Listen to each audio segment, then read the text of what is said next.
All right, let's dive into something truly on the razor's edge, naval aviation. This isn't just about getting a plane in the air. It's a non-stop fight against the laws of physics, all happening on a tiny moving strip of steel out in the ocean.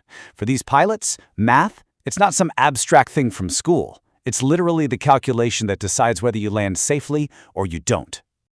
So, where does it all start? Well, for every single naval aviator, their entire world is built on this right here. Aerodynamics for Naval Aviators. And trust me, this is not a book you just read once and put on a shelf. It's their Bible. Everything inside. These are the principles that form the bedrock of the life or death decisions they make every single flight. And this quote from the manual, man, it just says it all, doesn't it? The safety and effectiveness of flying operations will depend greatly on the understanding and appreciation of how and why an airplane flies. See, it's not enough to just know how to move the controls. You've got to feel it. You have to have this deep, almost intuitive understanding of the forces on the airplane. That's what lets you push a multi-million-dollar jet right to its absolute limit and still bring it back home safely. Okay, so to really get what these pilots are up against, let's jump right into the most intense part, the landing. And there's a reason they call it a controlled crash. It's not a joke. To even attempt it, you have to be a master of this constant, delicate dance between the four basic forces of flight. First up, you've got lift. That's the force the wings generate, pushing the whole thing up and defying gravity. And of course, that's fighting against its opposite, weight, which is just gravity constantly trying to pull the aircraft back down to Earth. Simple enough, right? Then you've got thrust. That's the raw, brute force from the engines, shoving the plane forward. And what's it fighting? It's always in a battle with drag. That's basically the air itself pushing back, creating friction. Lift versus weight, thrust versus drag.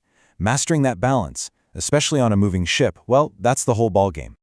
All right, so let's flip the script and go to the other end of the mission, the launch. And let me tell you, this is not your average takeoff from a commercial airport.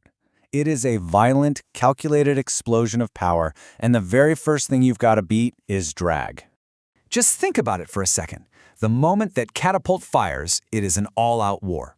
You've got the engines at maximum, just screaming, but at the same time, the air is trying to hold you back. That's your aerodynamic drag, and the tires are literally fighting to stay on the deck. The tiny bit of force that's left over, that's what actually launches thousands of pounds of metal into the sky. And in a situation this intense, you absolutely cannot guess. Pilots don't just hope for the best, they use something called line speeds. These are pre-calculated checkpoints. So, if the jet isn't hitting a very specific speed by a very specific point on that short runway, they know something's wrong. It's an instant abort. There's no negotiation. It's a hard and fast rule for survival. Now, this table shows something that's kind of counterintuitive about acceleration. Take a look. By the time you're only halfway down the takeoff roll, just 50% of the distance, you'd better be at more than 70% of your final takeoff speed. So it's not this nice, even buildup of speed. The most critical part of that acceleration, the part that really matters, happens right there in that first half. So what happens if you don't hit those numbers? It's pretty simple, and it's absolutely terrifying. You will not have enough airspeed to fly by the time you run out of carrier. You'll just go into the water. So these numbers, they aren't suggestions. They're a real-time go-no-go check that literally decides your fate in the first few seconds of a flight. Okay, so we've successfully launched. We're off the deck, we're climbing. And as we go higher, we enter a totally different world. We're talking about high altitude, where the air itself is different. And this is where a whole new set of numbers, all based around air density, becomes absolutely crucial. See, way up there, your performance isn't just about how high the altimeter says you are. It's all about something called density altitude. And the easiest way to think about it is how thick the air feels to the airplane. And that's because hot and humid air is actually thinner than cold, dry air. And when the air is thinner, the wings get less lift, and the engines, well, they put out less power. And just look at how dramatic this change is. At 22,000 feet, which isn't even that high for a modern jet, the air density is already cut in half. Go up to 40,000 feet, and you're down to just a quarter of the air you had at sea level. This isn't a small change. This thin air completely transforms how the aircraft flies.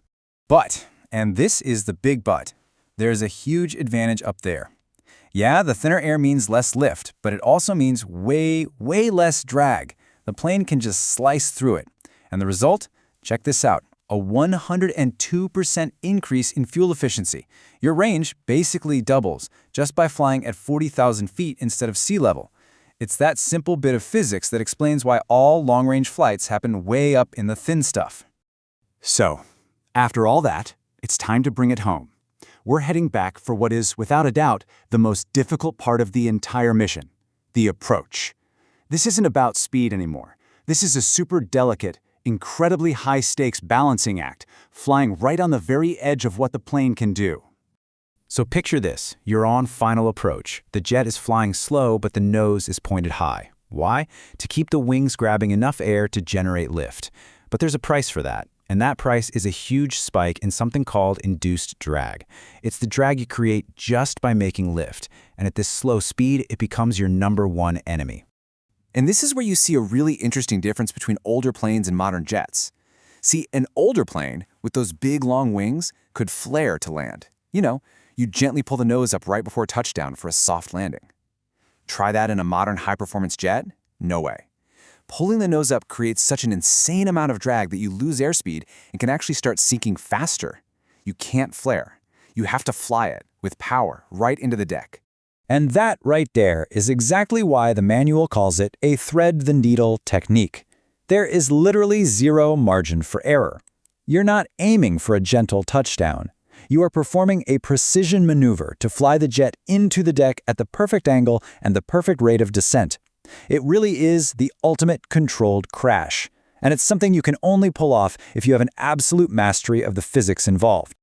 But what happens when it all goes wrong? What happens when you have an emergency? Suddenly, all that classroom theory, all those charts and numbers, they stop being academic. They become your one and only lifeline. This is where the calculations aren't just for performance, they're for survival. I mean, imagine the absolute worst-case scenario. Both engines quit, a total flame-out.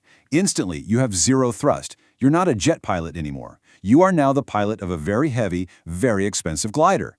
And your survival from this moment on comes down to one single critical number, your lift-to-drag ratio. So here's the drill. First thing, the pilot has to immediately establish the perfect glide speed to get the maximum lift-to-drag ratio. So if that plane's ratio is, let's say, 15:1, that means for every 1 mile of altitude you give up, you can glide forward for 15 miles. You're literally trading height for distance. And here's a cool little detail.